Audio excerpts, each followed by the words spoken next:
oui bon yaakaar naa ne ci réew ni muy fonctionner comme tu l'as rappelé tantôt le président c'est lui qui élit aux fonctions civiles et militaires donc il a les coups de franche et les pleines prérogatives pour fal ak folli ah bu amee nag koo xam ne bon peut-être que am palam dinañ bokk na ci pal yi nga xam ne dañ doon jàpp ne peut-être ndam ci politiquement parlant en tout cas moo gën a tax ñu fal ko au vu de son parcours ak SNHLM ñu gisoon aussi fidélité bi nga xamante ne bi am na ko ci leaderu parti Pastef am ñu sentir aussi beaucoup assez souvent en tout cas dans sa communication que notamment bu muy wax ci ne bu ñu dindiwul loi d'amnistie bi moom daf ko jaral na ko mu démissionner ci postam et cetera donc bon jàpp nañ ne di la koo xamante ne bi pare woon na pour lii quoi moom ci jëmmi boppam je veux dire en tout état de cause analyser sujet bi dafay jafe puisque on n'a pas de détails peut-être comme moom ci jëmmi boppam bu ci génnaatee dina ci wax mais li nga xam ne moo wér te moo wóor mooy daal ñun appel à candidature lañ ñu digoon te jàpp naa ne appel à candidature bu amoon amaana moom du mës a jiite SNHLM ci suma xalaat bu gàtt compte tenu de son parcours compte tenu de son CV lii yëpp lim ñu war a fàttali mooy ba léegi ñu ngi ci système yi ñu nekkoon mooy man nga àndal man nga faral yaa may waxal lu baax kontaan naa ci yow laay tabb yow laay yokkal grade yow voilà bu fekkee déggoowuñu politiquement man mi nga xam ne may tabaate eh ben ma tebbi la. te bu dee ba tey di bu dee nag ba tey ñu ngi ci boobu schéma kon gisuma ana rupture bi quoi bi nga xam ne moom lañ diglante woon ak sénégalais gisuma itam à quel moment on prend en compte l'intérêt supérieur de la nation sénégalaise parce que li nga xam ne parce que am njiit bu pare pour jël l'intérêt supérieur de la nation sénégalaise teg ko ci kanam kooku du xàmmeeti man ki may fal ban parti la farak yan propos wala ban avis la am à mon encontre non da nga koy gis dans les grandes démocraties da nga gis ay personnalité yoo xamante ne bii soit le régiment place est de gauche mais ñu jël ay personnalité de droite di leen fal ci ay poste de responsabilité parce que jàpp nañ ne mën nañ assumer yooyu la responsabilité parce que jàpp nañ ne seen parcours dana ko mate ñun nag peut-être que dañoo àggagul foofu waaye ñoom ñii ñu jiite bu ñu fàtte ne diggoon nañ ñu ne yii du fi xew li ñu diggoon daal mooy appel à candidature ñu xool le plus méritant li tax ñuy fal du jote dara ak politique te jàpp nañ ni y a tellement de profils aujourd'hui de Sénégalais résidents au Sénégal ou expatriés yu amee xam-xam ci domaine d'activité yu bëri yoo xam ne appel à candidature mënoon na leen a ñibbisiloo bu leen leeroon ni liggéey wala poste de responsabilité yenn yi du am benn accointance bu politique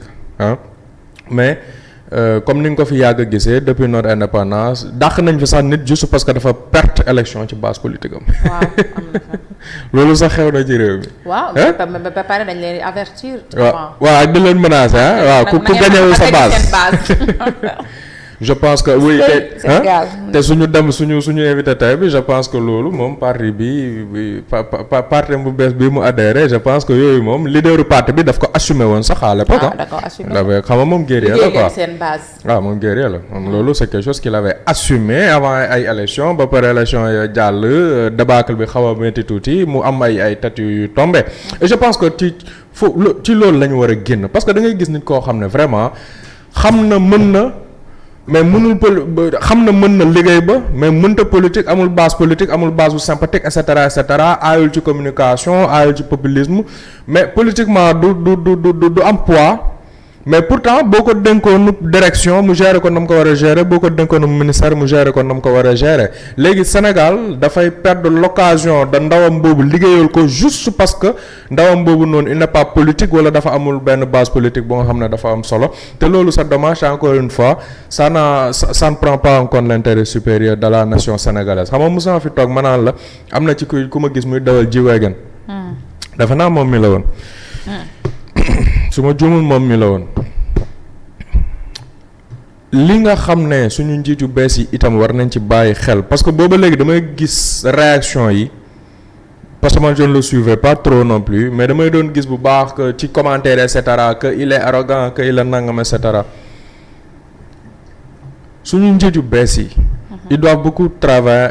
ci wàllu communication ils doivent se faire aider ci wàllu communication ils doivent s'entourer de professionnels de communication ku ci ñëw tey benn Fatima nga jël ko ci sutura ne ko dama gérer des consultants war naa dem ci plateau war naa fa waxtaani ji coaché ma ci nag comment je dois parler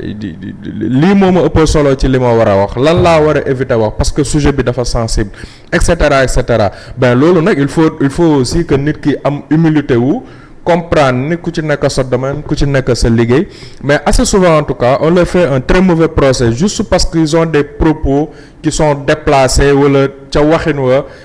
dañuy parce que dañuy Ousmane Sonko lu quoi je veux dire te ça leur fait du tort te ku mel nii c'est un jeune bon ci déplacement bi officiel ngay doxantu ak nga yor ab G-Wagon ab Mercedes G classe G dans un pays pauvre très endetté xam nga du dara xam nga différence prix bi peut-être ak Prado yi ñu tàmm di gis suñu autorité di ko dawal ak G-Wagon dëgg la rëy na quoi dëgg la ça peut passer du simple au double G-Wagon mën na jar 80 millions 100 millions dëgg la mais image bi ci boppam sax mooy nekk problème bi image bi ci jëmmi boppam mooy problème bi quoi maanaam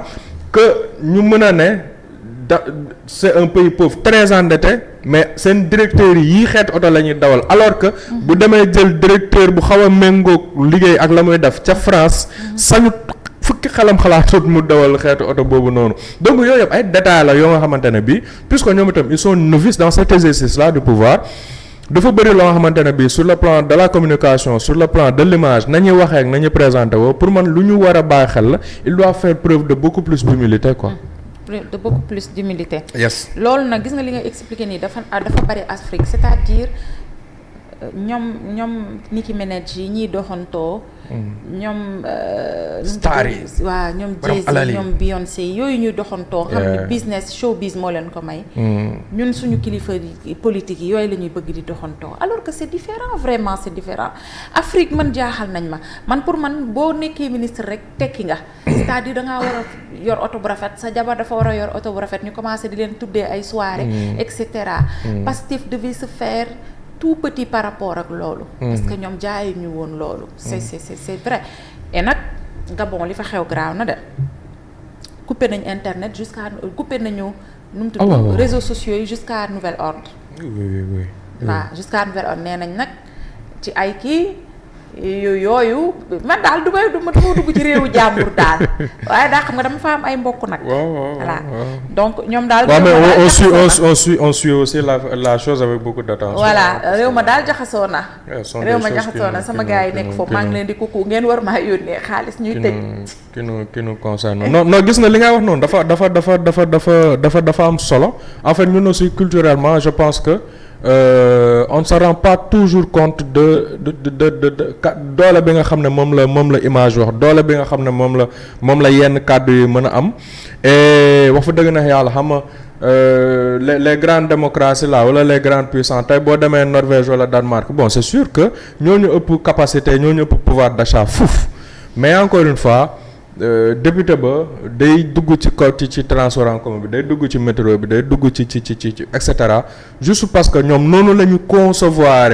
le fait de da nga war a jëriñ sa réew da nga war a liggéeyal sa réew don de soi bi suñu gaa ñii di théoriser yemale ko ci làmmiñ loolu mooy application bi don de soi bi suñu gaa di théoriser ci làmmiñ Sankara da ko